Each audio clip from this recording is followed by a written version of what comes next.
Hello everyone, आप सभी को आज के इस हिंदी के पाठ्य योजना में एक बार फिर से बहुत बहुत स्वागत है। आज की इस पाठ्य योजना में हम देखेंगे हिंदी विषय की पाठ्य योजना और विषय है पद्यांश। आज का प्रकरण है राम लक्ष्मण परशुराम संवाद। आपका ये कक्षा 10 का हिंदी विषय का एक चैप्टर है जो गोस्वामी तुलसीदास जी द्वारा रचित पद है। तो चलिए शुरू करते हैं। सबसे ऊपर में आप देख सकते हैं हिंदी विषय की पाठ्य योजना संख्या 41 लिखी हुई है। यहाँ पर आपको पाठ्य योजना संख्या लिखनी होती है। जितनी भी संख्या आपके पाठ्य योजना की होगी उसके बाद विद्यालय का नाम मेंशन करेंगे। आप जिस भी विद्यालय में पढ़ाने के लिए जाएंगे उस विद्यालय का नाम यहाँ पर मेंशन करेंगे। उसके बाद छात्राध्यापक अथवा छात्राध्यापिका का नाम लिखेंगे। यदि आप पुरुष हैं तो छात्राध्यापक का नाम लिखेंगे और यदि आप महिला हैं तो छात्राध्यापिका का नाम लिखेंगे। ठीक है। उसके बाद कालांश मेंशन करेंगे। कालांश यानी कि पीरियड, आप जिस भी पीरियड में पढ़ाने के लिए जाएंगे उस पीरियड का यहाँ पर मेंशन करेंगे। उसके बाद है कक्षा 10, विषय है हिंदी, प्रकरण है। तो आज का प्रकरण है राम लक्ष्मण परशुराम संवाद। ठीक है। उसके बाद है अवधि। अवधि है 45 मिनट। किसी किसी विद्यालय में 35 मिनट या 40 मिनट भी होता है, तो आप अपने विद्यालय के हिसाब से देख लीजिएगा। उसके बाद दिनांक मेंशन करेंगे। ठीक है। तो फ्रेंड्स, ऐसे बहुत सारे वीडियो पाने के लिए आप इस चैनल को सब्सक्राइब कर लीजिए। और आप किसी विषय का लेसन प्लान चाहते हैं तो कमेंट बॉक्स में कमेंट करके भी बता सकते हैं। और इस विषय के अलावा यदि आपको किसी दूसरे विषय की लेसन प्लान चाहिए हो तो आप इस चैनल के प्लेलिस्ट में जाकर देख सकते हैं। आपको वहां पर ढेर सारी लेसन प्लान देखने को मिल जाएगी। तो चलिए आगे बढ़ते हैं।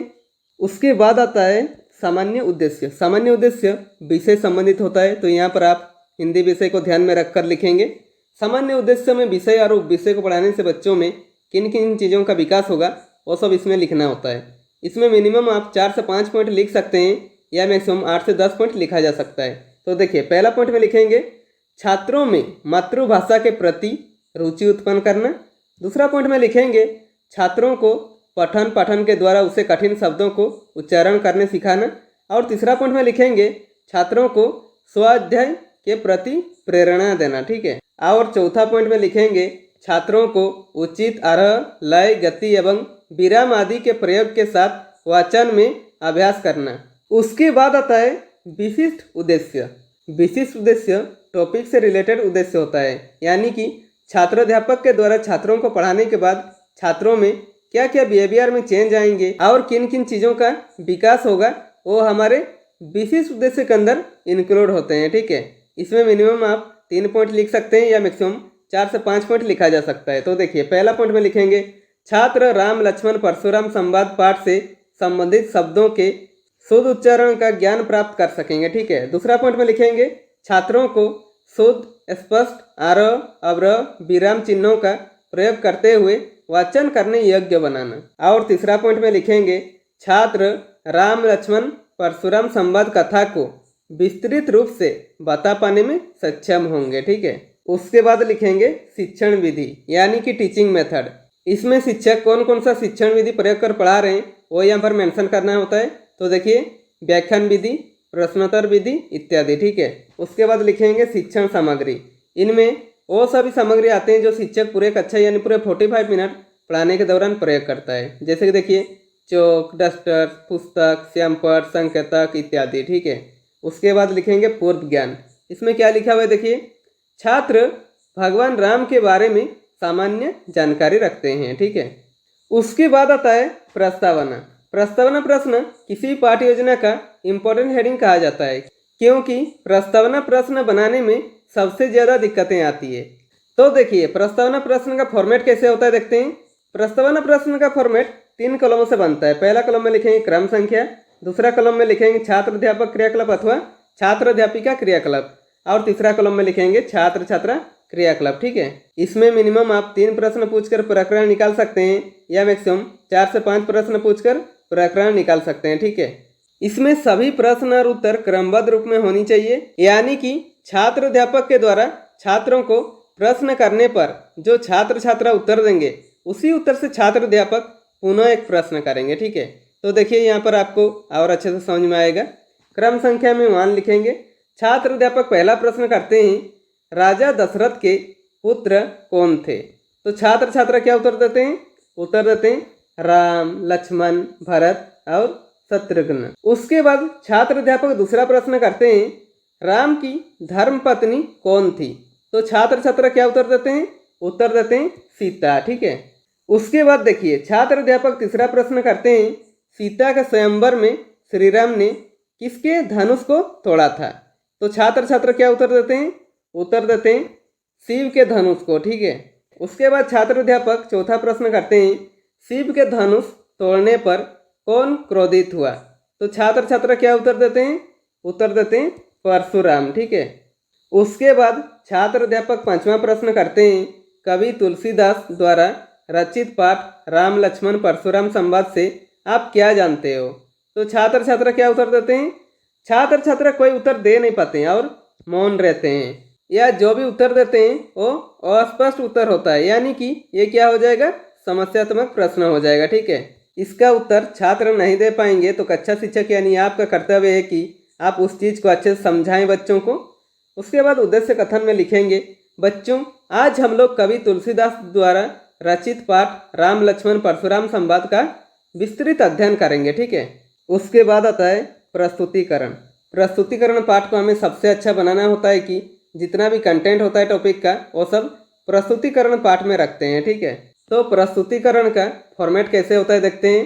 प्रस्तुतिकरण का फॉर्मेट 4 कॉलमों से बनता है। पहला कॉलम में लिखेंगे शिक्षण बिंदु यानी कि टीचिंग पॉइंट, इसमें हम कौन कौन सा पॉइंट कवर करेंगे वो सब लिखेंगे। दूसरा कॉलम में लिखेंगे छात्र अध्यापक क्रियाकलाप अथवा छात्र अध्यापिका क्रियाकलाप यानी कि पुपिल टीचर एक्टिविटी, इसमें क्लासरूम में टीचर क्या क्या एक्टिविटी कर रहे हैं वो सब लिखेंगे। और तीसरा कॉलम में लिखेंगे छात्र छात्रा क्रियाकलाप यानी कि क्लासरूम में छात्र छात्रा क्या क्या एक्टिविटी कर रहे हैं वो सब लिखेंगे। और चौथा कॉलम में लिखेंगे श्यामपट कार्य। ठीक है। उसके बाद शिक्षण बिंदु पर लिखेंगे कवि जीवन परिचय, और इसमें राम लक्ष्मण परशुराम संवाद पाठ के कवि गोस्वामी तुलसीदास जी के बारे में छात्र अध्यापक जो बताएंगे वो छात्र अध्यापक क्रियाकलाप पर लिखेंगे। ठीक है। तो देखिए क्या बताते हैं, तुलसीदास का जन्म उत्तर प्रदेश के बांदा जिले के राजापुर गांव में सन 1532 में हुआ था। कुछ विद्वान उनका जन्मस्थान सोरो जिला एटा भी मानते हैं। तुलसीदास जी का बचपन बहुत ही संघर्षपूर्ण था। जीवन के प्रारंभिक वर्षों में ही माता पिता से उनका बिछोह हो गया। वे मानव मूल्यों के उपासक कवि थे। ये भक्तिकाल के एक विख्यात कवि थे और प्रभु श्री राम के दीवाने थे। इनका सबसे प्रसिद्ध ग्रंथ रामचरितमानस है। इस ग्रंथ में इन्होंने विस्तार पूर्वक श्री राम के चरित्र का वर्णन किया है। रामचरितमानस के अलावा कवितावली, गीतावली, दोहावली, कृष्ण गीतावली, विनय पत्रिका आदि उनकी प्रमुख रचनाएं हैं। ठीक है। उसके बाद छात्र छात्रा क्रियाकलाप पर लिखेंगे, छात्र छात्रा ध्यानपूर्वक सुनेंगे और समझेंगे, और श्यामपट कार्य पर छात्र अध्यापक जो पढ़ा रहे हैं उसे शॉर्ट में लिख दीजिएगा ताकि जो बच्चे ध्यान से सुन नहीं रहे उन्हें भी अच्छे से समझ में आ जाए। तो हेडिंग देंगे कवि जीवन परिचय। पहला पॉइंट में लिखेंगे तुलसीदास का जन्म उत्तर प्रदेश के बांदा जिले के राजापुर गांव में सन 1532 में हुआ था। दूसरा पॉइंट में लिखेंगे ये भक्तिकाल के कवि थे। और तीसरा पॉइंट में लिखेंगे तुलसीदास जी का प्रसिद्ध ग्रंथ रामचरितमानस है। ठीक है। उसके बाद आता है बोधात्मक प्रश्न। इसमें छात्र अध्यापक बच्चों जो पढ़ा रहे हैं बच्चों को कितनी अच्छी तरीके से समझ में आ रहा है ये जानने के लिए बीच बीच में 1 या 2 प्रश्न करते हैं। तो देखिए पहला प्रश्न करते हैं, तुलसीदास किस काल के कवि हैं? तो छात्र छात्रा क्या उत्तर देते हैं? उत्तर देते हैं भक्ति काल के कवि हैं। ठीक है। उसके बाद छात्र अध्यापक दूसरा प्रश्न करते हैं, रामचरितमानस ग्रंथ किस कवि के प्रसिद्ध ग्रंथ हैं? तो छात्र छात्रा क्या उत्तर देते हैं? उत्तर देते हैं तुलसीदास। ठीक है। उसके बाद शिक्षण बिंदु पर लिखेंगे राम लक्ष्मण परशुराम संवाद पाठ का सारांश। ठीक है। और इसके बारे में छात्र अध्यापक जो बताएंगे वो छात्र अध्यापक क्रियाकलाप पर लिखेंगे। तो देखिए क्या बताते हैं, यह पाठ रामचरितमानस के बालकांड से लिया गया है।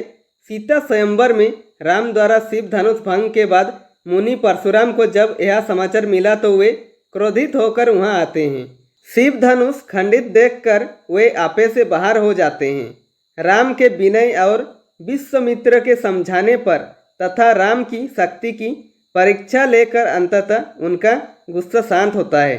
इस बीच राम लक्ष्मण और परशुराम के बीच जो संवाद हुआ उस प्रसंग को यहाँ प्रस्तुत किया गया है। ठीक है। और छात्र छात्रा क्रियाकलाप पर लिखेंगे, छात्र छात्रा ध्यानपूर्वक सुनेंगे। उसके बाद शिक्षण बिंदु पर लिखेंगे आदर्श वाचन। इसमें छात्र अध्यापक पहला जो पद है राम लक्ष्मण परशुराम संवाद पाठ का वो सुनाएंगे। ठीक है, तो देखिए क्या सुनाते हैं। नाथ शंभु धनु भंज नियारा होई ही केऊ एक दास तुम्हारा आए सुकाहो कहियो केनी मोही सुनी रिसाई बोले मुनि कोही सेवकु सो जो करे सेवकाई अरि करनी करी करियो लड़ाई सुनहु राम जेहि शिव धनु तोरा सह सुबाहु सम सरिपु मोरा सबिल गाऊ बिहाई समाजा न त मारे जेहि सब राजा सुनी मुनि वचन लखन मुस्काने बोले परसु धरई आओ माने बहु धन ही तोरी लड़काई कब हूँ न असी रिस किन्हीं गोसाई यही धनु पर ममता के ही हेतु सुनी रिसाई कहा भृगु कुल केतु रे निरुप बालक कालस बस बोलत तो ही न संभार धनु ही सम त्रिपुरारी धनु विदित सकल संसार। उसके बाद शिक्षण बिंदु पर लिखेंगे अनुकरण वाचन यानी कि दोहराना। ठीक है, इसमें छात्र अध्यापक के साथ छात्र भी इस पद को दोहराएंगे। ठीक है, तो देखिए दोहराते हैं। नाथ शंभु धनु भंजन निहारा होई ही केऊ एक दास तुम्हारा डॉट डॉट डॉट धनु ही सम त्रिपुरारी धनु विदित सकल संसार। ठीक है, उसके बाद शिक्षण बिंदु पर लिखेंगे भावार्थ। इसमें छात्र अध्यापक राम लक्ष्मण परशुराम संवाद पाठ का पहला पद विस्तार पूर्वक बच्चों को समझाएंगे। ठीक है, तो देखिए छात्र अध्यापक इस पद को कैसे समझाते हैं। परशुराम के क्रोध को देखकर श्री राम बोले, हे नाथ, शिव जी के धनुष को तोड़ने वाला आपका कोई एक दास ही होगा, क्या आज्ञा है, मुझसे क्यों नहीं कहते। यह सुनकर मुनि क्रोधित होकर बोले कि सेवक वह होता है जो सेवा करे, शत्रु का काम करके तो लड़ाई ही करनी चाहिए। हे राम सुनो, जिसने शिव जी के धनुष को तोड़ा है वह सहस्त्र बाहु के समान मेरा शत्रु है। वह इस समाज को छोड़कर अलग हो जाए, नहीं तो सभी राजा मारे जाएंगे। परशुराम के वचन सुनकर लक्ष्मण जी मुस्कुराए और उनका अपमान करते हुए बोले, बचपन में हमने बहुत सी धनुइयाँ तोड़ डाली, किंतु आपने ऐसा क्रोध कभी नहीं किया। इसी धनुष पर इतनी ममता किस कारण से है। यह सुनकर भृगु वंश की ध्वजा स्वरूप परशुराम जी क्रोधित होकर कहने लगे, अरे राजपुत्र, काल के वश में होकर भी तुझे बोलने में कुछ होश नहीं है। सारे संसार में विख्यात शिव जी का यह धनुष क्या धनुई के समान है।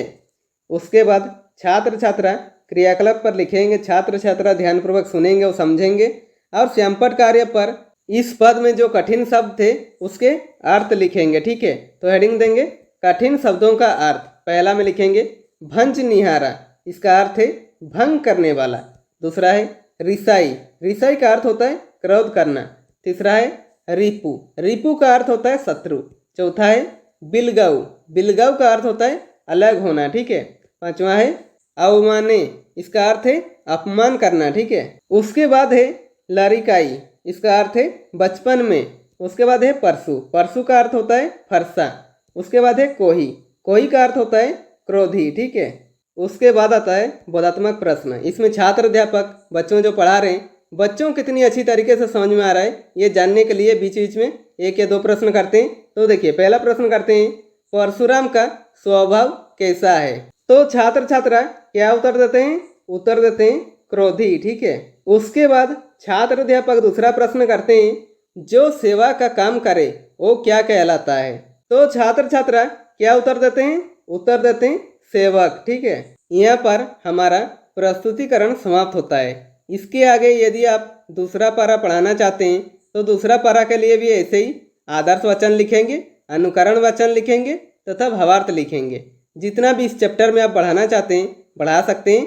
उसके बाद प्रस्तुतिकरण को समाप्त करेंगे। ठीक है, उसके बाद आता है पुनरावृत्ति। इसमें छात्र अध्यापक जो पढ़ाए उसे पुनः रिक्रिएशन करते हैं। ठीक है, तो देखिए प्रस्तुत राम लक्ष्मण परशुराम संवाद पाठ कवि तुलसीदास द्वारा रचित रामचरितमानस के बालकांड से लिया गया है। इस पाठ में सीता स्वयंवर में राम द्वारा शिव धनुष भंग के बाद मुनि परशुराम को जब यह समाचार मिला तो वे क्रोधित होकर वहां आते हैं।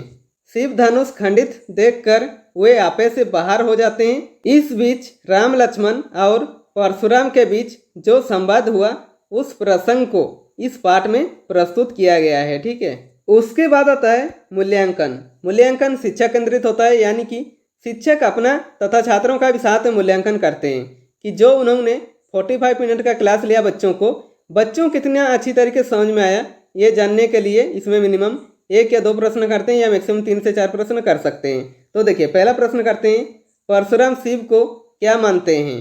दूसरा प्रश्न करते हैं, परशुराम के क्रोध करने पर लक्ष्मण ने धनुष के टूट जाने के लिए कौन कौन से तर्क दिए। तीसरा प्रश्न करते हैं, लक्ष्मण ने वीर योद्धा की क्या क्या विशेषताएं बताई। उसके बाद आता है गृह कार्य। गृह कार्य पे ऐसे प्रश्न बनाइए कि बच्चों को घर पे जाकर वो चैप्टर अभ्यास करने का मौका मिले और आप उनको अच्छे से चेक भी कर सके। ठीक है, इसमें भी मिनिमम 1 या 2 प्रश्न करते हैं या मैक्सिमम 3 से 4 प्रश्न कर सकते हैं। तो देखिए, प्रश्न करते हैं, परशुराम के क्रोध करने पर राम और लक्ष्मण की जो प्रतिक्रियाएं हुई उनके आधार पर दोनों के स्वभाव की विशेषताएं अपने शब्दों में लिखिए।